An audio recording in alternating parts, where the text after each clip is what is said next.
નમસ્કાર કલમ યુદ્ધ સમાચારની સાથે હું છું આપની સાથે પાયલ બાંભણિયા। તો જોઈએ આજના મહત્વના સમાચારમાં। ખાંભા તાલુકાના આશા વર્કર બહેનો દ્વારા તાલુકા આરોગ્ય અધિકારી શ્રી તેમજ મામલતદાર શ્રીને આવેદનપત્ર આપી પડતર માંગણી સ્વીકારવા રજૂઆત કરવામાં આવી। આજરોજ ખાંભા તાલુકાની તમામ આશા વર્કર બહેનો દ્વારા પોતાની જૂની માંગ પૂરી ન થતાં આશા વર્કર બહેનો બહોળી સંખ્યામાં તાલુકા કક્ષા આજરોજ એકઠા થઈ તાલુકા આરોગ્ય અધિકારી શ્રી તેમજ મામલતદાર ખાંભાના આવેદનપત્ર આપી ધારદાર રજૂઆત કરી હતી।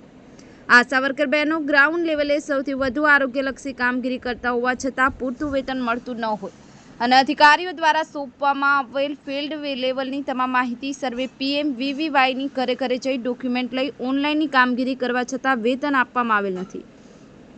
આભા કાર્ડની કામગીરી, માતા મરણ, બાળ મરણ અટકાવવામાં મહત્વની કામગીરી કરનાર, રાષ્ટ્રીય તમામ કાર્યક્રમોમાં ભાગ લઈ પોલિયો નાબૂદીમાં મહત્વનો ભાગ ભજવનાર તેમજ કોરોનામાં પોતાના જીવને જોખમમાં કામગીરી કરવા છતાં કોઈ વળતર ચૂકવણું કરવામાં આવેલ ન હોય તેમજ મેલેરિયા ડેન્ગ્યુના સર્વેમાં આખા મહિનાના માત્ર 200 રૂપિયા જેવી મામૂલી રકમ આપી આશા બહેનો સાથે જાણે મજાક કરવામાં આવેલું હોય તેવું લાગી રહ્યું છે।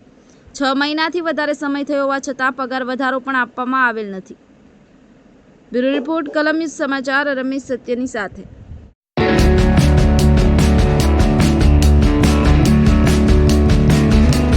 રસીકરણ કાઢી નાખ્યું છે, પછી જે JSY KPSY નો જે અમે લાભ લેતા હતા એ બધો બંધ કરી દેવામાં આવ્યો છે અને ફિક્સ ટાઈમ અમારો કરો અને કામ ઉપર પગાર આપવો છે તો અમુક કામ બધા વધારાના કરાવે છે તો એ કામ બંધ કરાવો। અમે જેટલું વેતન મળશે એટલું જ કામ કરશું। અમે વેતન પ્રમાણે જ કામ કરશું, વેતન અમને જેટલું મળશે એટલું જ અમે કામ કરશું, એ સિવાય અમે કામ નહીં કરીએ।